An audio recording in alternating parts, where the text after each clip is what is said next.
조금 말들이 어렵습니다. 그래서 그냥 한번 이렇게 눈으로 읽는 것 가지고는 그 내용이 무엇인지 금방 알아듣기가 어려워요. 그래서 특별히 해석이 필요한데, 오늘도 제가 좀 어려운 내용이지만 가능한 한 쉽게 정리를 해서 여러분들에게 말씀을 드리고자 합니다.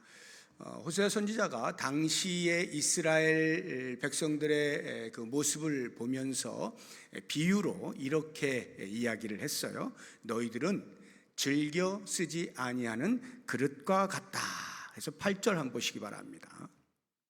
뒷부분에 보시게 되면 즐겨 쓰지 아니하는 그릇 같도다 해서 이스라엘 백성들의 모습을 이렇게 비유로 말씀을 해 놓았어요. 즐겨 쓰지 아니하는 그릇, 우리가 집에 이렇게 그릇들이 많이 있잖아요. 그 그릇 가운데서 어떤 것들은 자주 쓰죠. 거의 매일 쓰는 그런 그릇이 있는가 하면 어떤 그릇은 어쩌다 한 번씩 꺼내서 쓰는 그런 그릇도 있어요.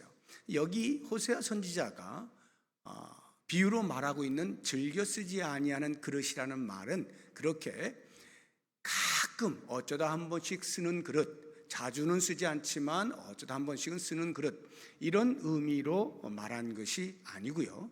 그릇 자체가 가치가 없다는 의미로 한 말이에요. 쓸모없는 그릇이다. 오늘 말씀의 제목이 용도 폐기인데, 용도가 폐기된 그릇이다, 이런 의미로 사용하고 있는 말입니다. 당시 이스라엘의 상태가 어떠하기에 호세아 선지자가 그렇게 표현을 했을까? 8절 다시 한번 보시게 되면 이스라엘은 이미 삼켜졌은즉 이제 여러 나라 가운데 있다, 이렇게 표현을 하고 있죠. 삼켜져서 여러 나라 가운데 있다. 그러니까 여러 나라라는 것은 이스라엘을 중심으로 그 주변의 강대국들을 말하는 거고요. 그 강대국들에 의하여 이스라엘이 삼켜졌다, 침략을 당하였다, 또는 복속당하였다, 이런 의미로 이해를 하시면 되겠습니다. 이방 나라에 의해서 정치적으로든 종교적으로든 또는 심지어 문화적으로 흡수가 되어진 그러한 상태예요. 이것을 이제 호세아 선지자가 7장에서 우리가 지난번에 본 것처럼 뒤집지 않은 전병 같다, 이렇게 이제 표현을 해 놓았는데 한번 보시기 바랍니다. 호세아 7장 8절을 보시면 에브라임은 이스라엘 민족을 말하는 거예요. 여러 민족 가운데 혼합되니 그는 곧 뒤집지 않은 전병이다.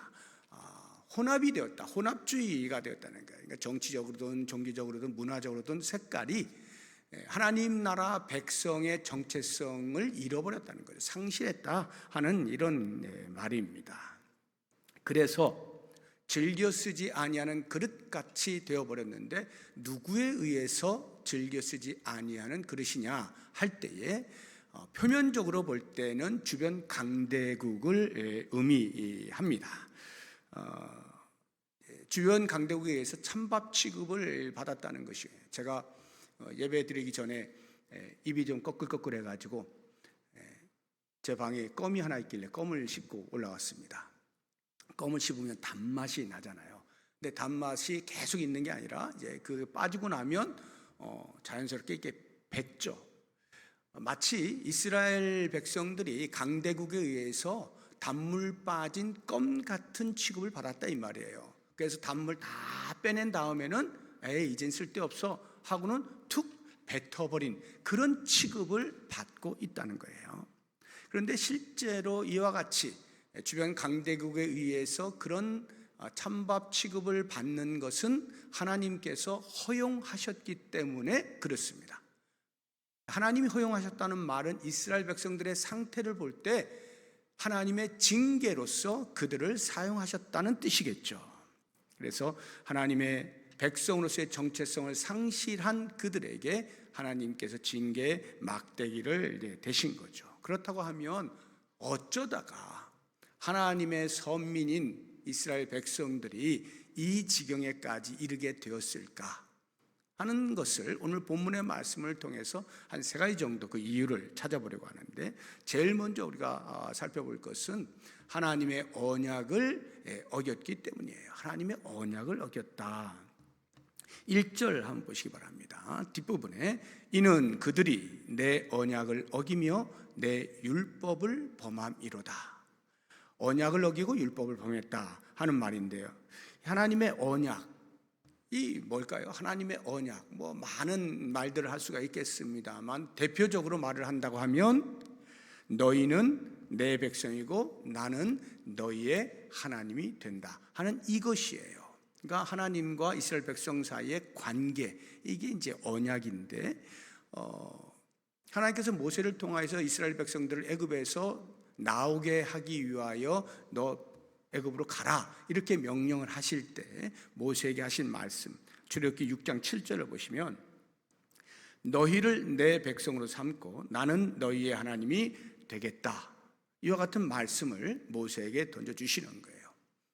그래서 이제 모세가 가서 데리고 나오죠. 그리고는 시내산에 머물러 있을 때 하나님께서 모세를 시내산으로 불러서 그곳에서 이제 율법을 주십니다. 율법을 주실 때 또 이렇게 말씀을 하셔요. 레위기 26장 12절 보시면 나는 너희 중에 행하여 너희의 하나님이 되고 너희는 내 백성이 될 것이니라. 반복적으로 말씀을 해주고 계시죠. 그리고 다시 모세가 광야 40년의 삶을 다 살고 마지막 모압 땅에서 2세대 백성들이 가나안 땅에 들어가기 직전에 유언과도 같은 그런 설교의 말씀을 하실 때 다시 한번 이 말씀을 주시는데요. 신명기 29장 10절 이하를 보시면 오늘 너희 곧 너희의 수령과 너희의 지파와 너희의 장로들과 너희의 지도자가 이스라엘 모든 남자와 너희의 유아들과 너희의 아내와 및 내 진중에 있는 객과 너희를 위하여 나무를 패는 자로부터 물 깃는 자까지 다 너희 하나님 여호와 앞에 서 있는 것은 내 하나님 여호와의 언약에 참여하며 또 내 하나님 여호와께서 오늘 내게 하시는 맹세에 참여하여 여호와께서 내게 말씀하신 대로 또 내 조상 아브라함과 이삭과 야곱에게 맹세하신 대로 오늘 너를 세워 자기 백성을 삼으시고 그는 친히 내 하나님이 되시려 함이니라.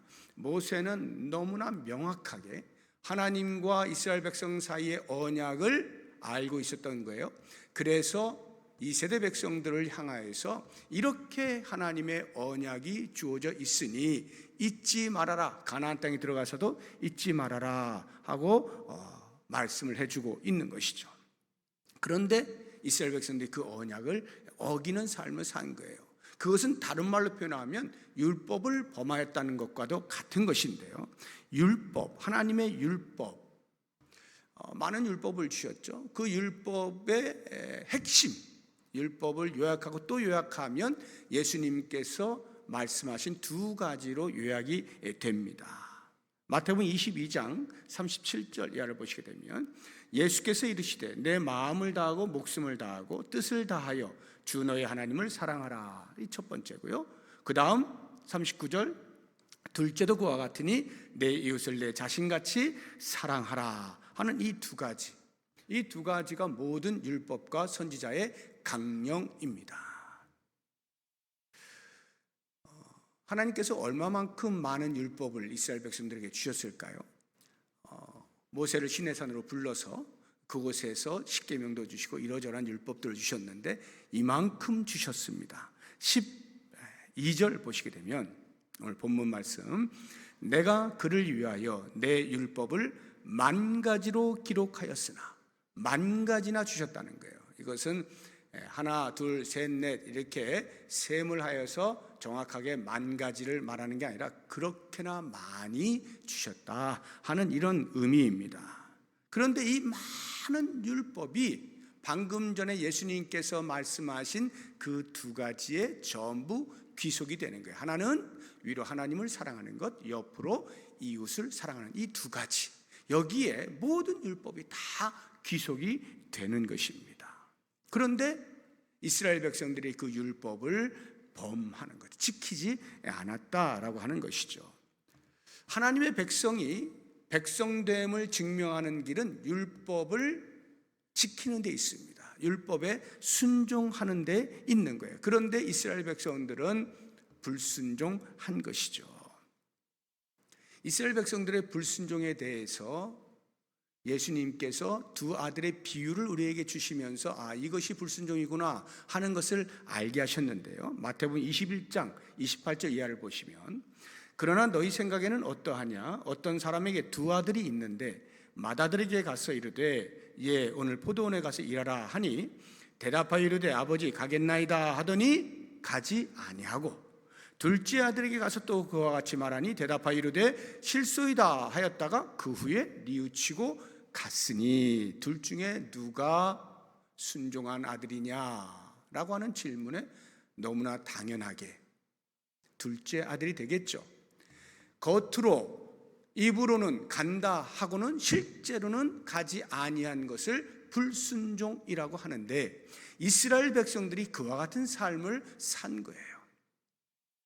열심히 하나님의 말씀에 순종하는 것 같고 이거 지키고 저거 지키는 것 같은데, 사실 삶을 들여다보면 전혀 하나님의 말씀과 무관한 삶을 살고 있는 그 상태가 바로 이스라엘 민족의 상태였던 것입니다.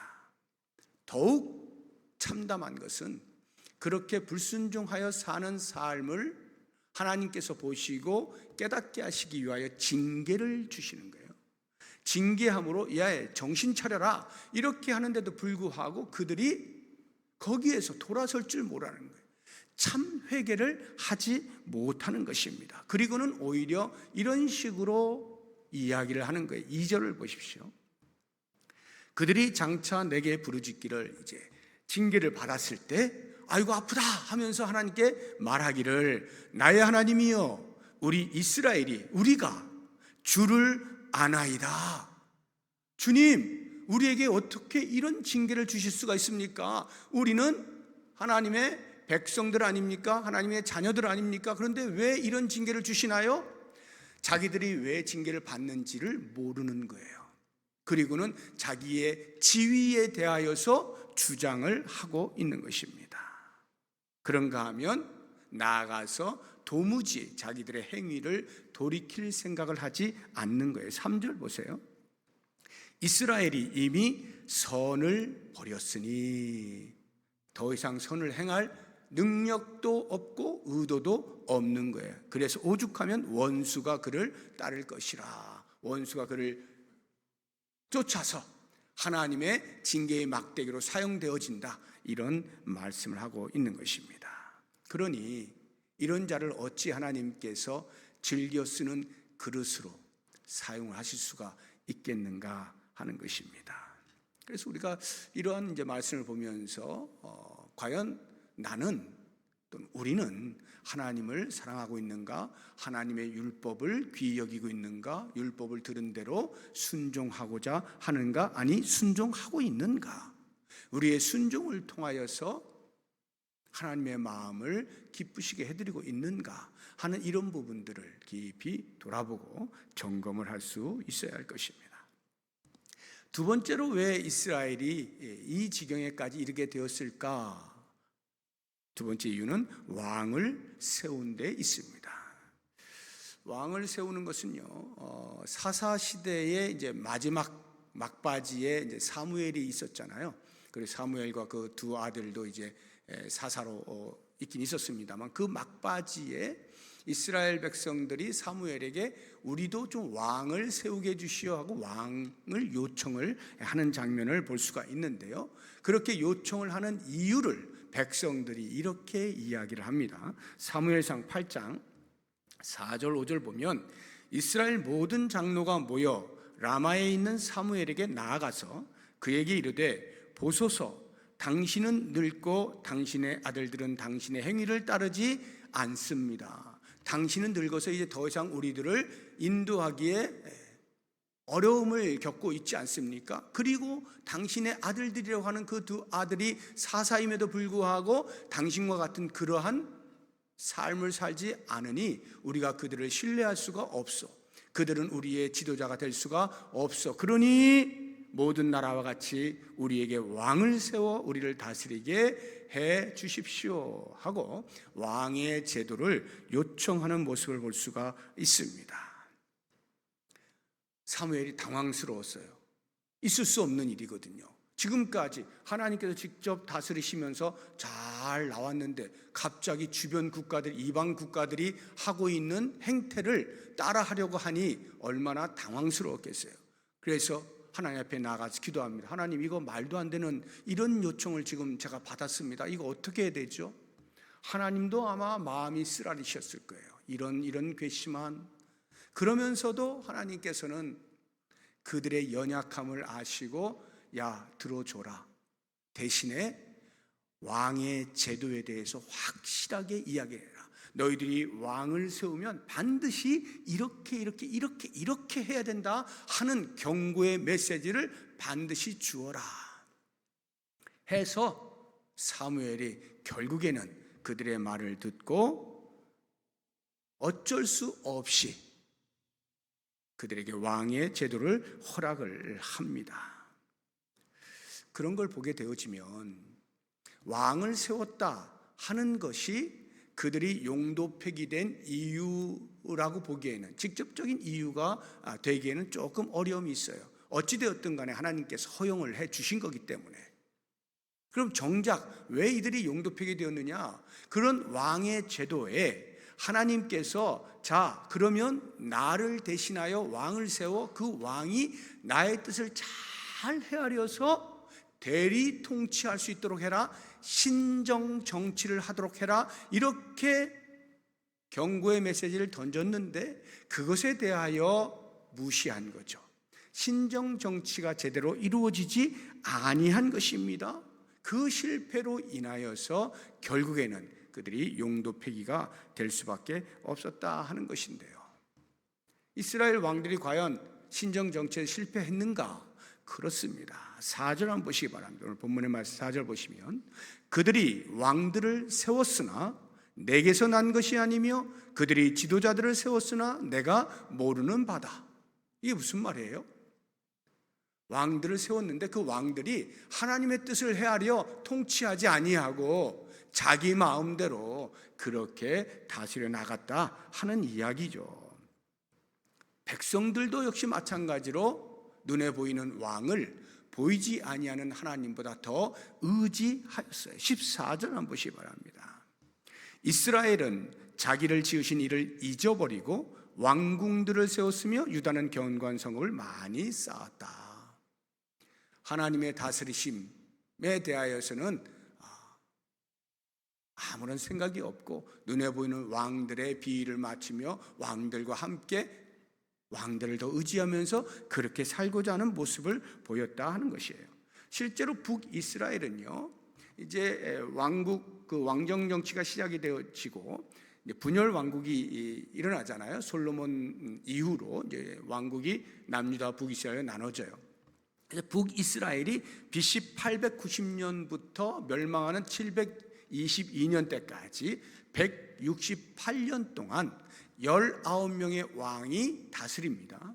그 19명의 왕이 다스리는 동안 자그마치 혁명이 일어나는 것이 9번이에요. 그래서 왕조가 구왕조가 있어요. 왕조라고 하는 말은 왕이 그 아들에게 자연스럽게 물려줄 때는 같은 왕조입니다. 그런데 여기에서 혁명이 일어나서 그 아들이 아닌 다른 사람이 군대 장관이 됐든지 다른 사람이 혁명을 일으켜서 반란을 일으켜서 왕이 되면 그때 왕조가 바뀌는 거예요.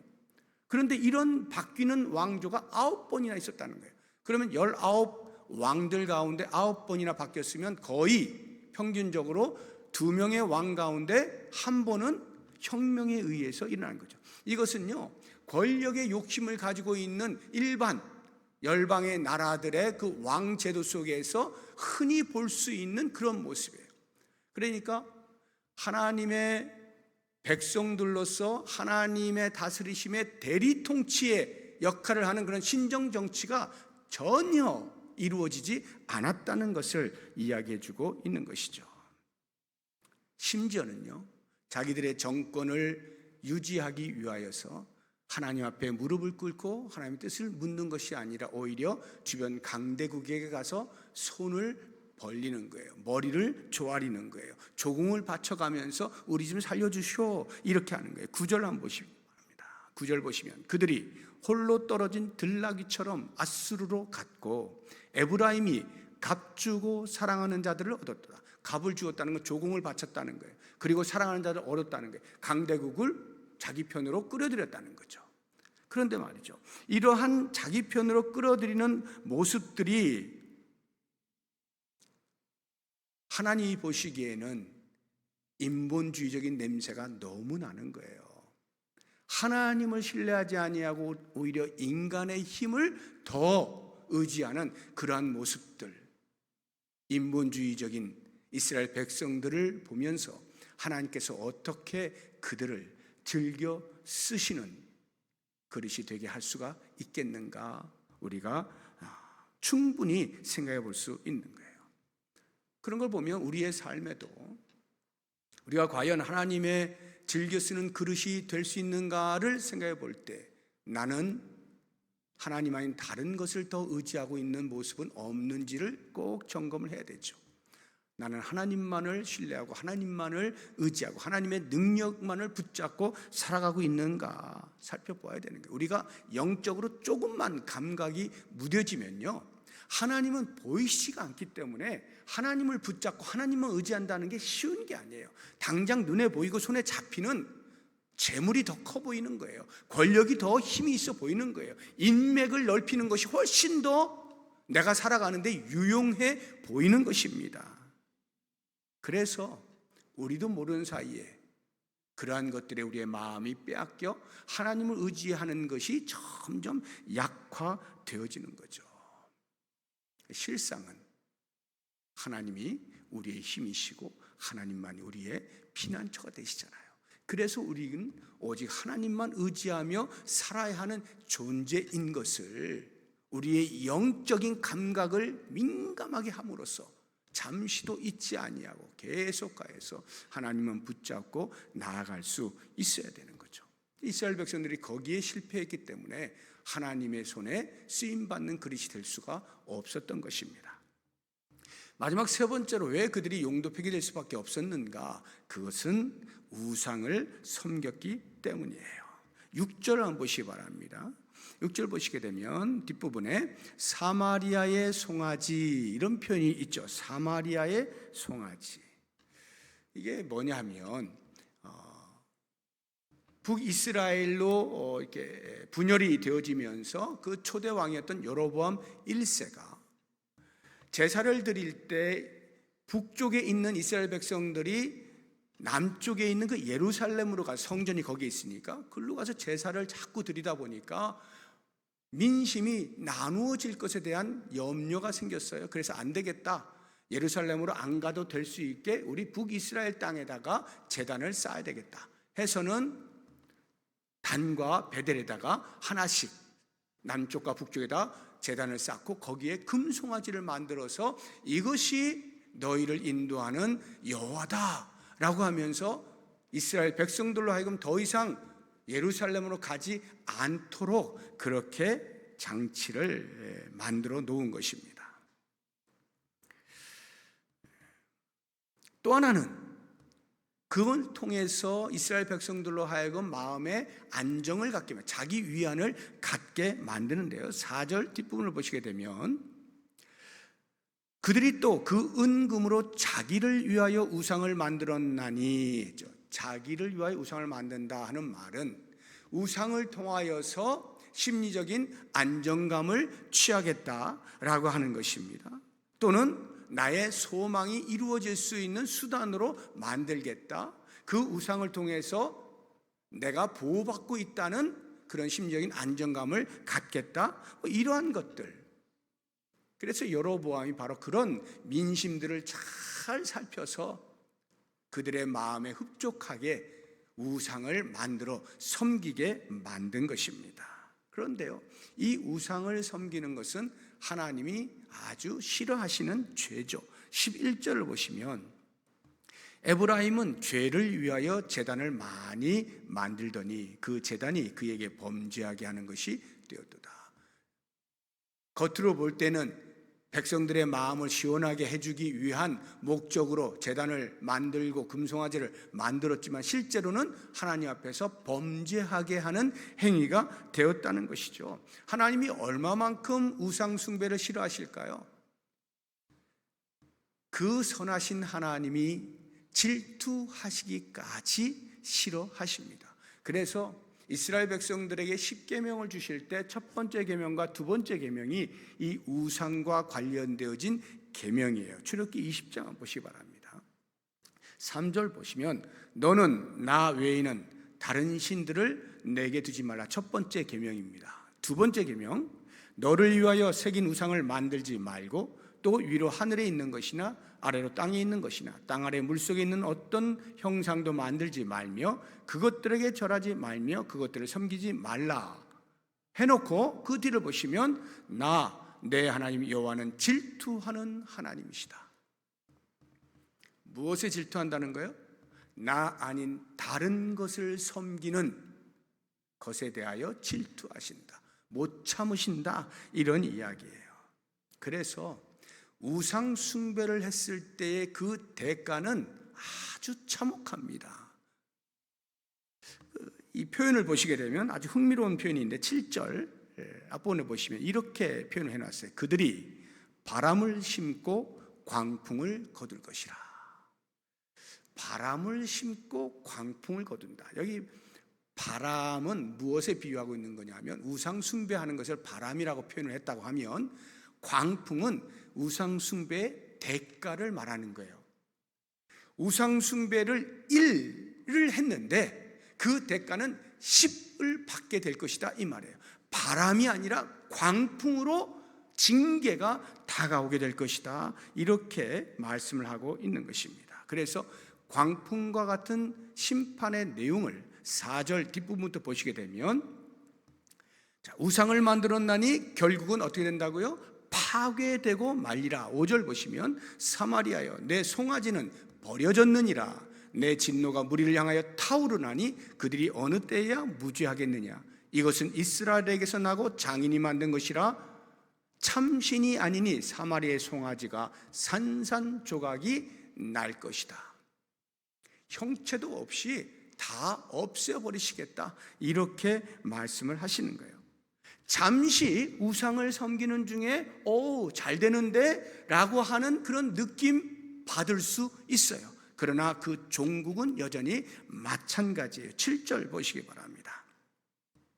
7절 보시게 되면 뒷부분에 심은 것이 줄기가 없으며 이삭은 열매를 맺지 못할 것이요 혹시 맺을지라도, 혹시 순간적으로 잠시 일시적으로 우상을 통해서 뭔가 이득을 본 것처럼 느껴진다 할지라도 그 끝에 뭐예요? 이방 사람이 삼키리라. 하나님의 징계의 막대기를 통해서 완전히 부서질 것이다, 멸망당할 것이다, 진멸될 것이다, 이렇게 말씀을 하고 있는 것입니다. 그래서 우리는 하나님께서 가장 싫어하시는 것이 우상 숭배라는 것을 알아야 돼요. 하나님이 아주 역겨워하시는 거예요. 마치 신부가 신랑을 놔두고 다른 남자를 흘깃 쳐다보는 것과도 같은 거예요. 뭐 반대도 마찬가지겠죠. 배우자가 있음에도 불구하고 다른 사람에게 마음이 빼앗기고 있는 그런 모습, 얼마나 역겨운 모습입니까? 가증스러운 모습인 거죠. 그래서 우리는 하나님을 섬긴다 할 때 내가 하나님 섬기니까 괜찮겠지 하고 마음을 나누어서 또 다른 어떤 나의 관심의 대상을 향해서 마음이 빼앗기게 되면요, 나는 하나님을 섬기고 있으니까 라고 해서 괜찮아 보인다 할지라도 하나님은 그 모습들을 가증스럽게 여기시는 거예요. 하나님은 철저하게 하나님과 우리와의 사이에서 다른 것이 끼어들지 않기를 원하시는 겁니다. 순수하게 하나님만 섬기고 하나님만 사랑하며 살기를 원하시는 거예요. 그렇다고 한다면 우리의 삶에 있어서 오늘 나는 오직 하나님만 섬기며 하나님만 사랑하며 하나님과만 교제하면서 살고 있는가? 아니면 혹시 내가 하나님 아닌 다른 그 누구 또는 그 무엇에 마음이 나누어져 있지는 아니한가 잘 살펴서 오직 하나님께만 나의 마음을 전심으로 드릴 수 있는 삶을 살아야 하는 거예요. 바로 이와 같이 살아가게 될 때 하나님의 말씀에 온전히 순종하고 하나님만 의지하고 하나님만 섬기고 하나님만 사랑하는 그러한 삶을 살아갈 때 비로소 우리가 하나님에 의하여 즐겨 쓰이는 그릇이 될 수가 있는 거예요. 그렇지 아니하면 우리는 쓸모없는 그릇, 용도 폐기된 그릇으로 살아갈 수밖에 없다는 것을 꼭 기억하면서 이 이스라엘 백성들이 보여줬던 삶의 모습이 나에게 반면교사가 되어져서 이렇게 살지 말아야 되겠다 다짐하시면서 꼭 하나님의 손에 쓰임받을 수 있는 귀한 삶 살아갈 수 있는 우리 모두가 될 수 있기를 바랍니다.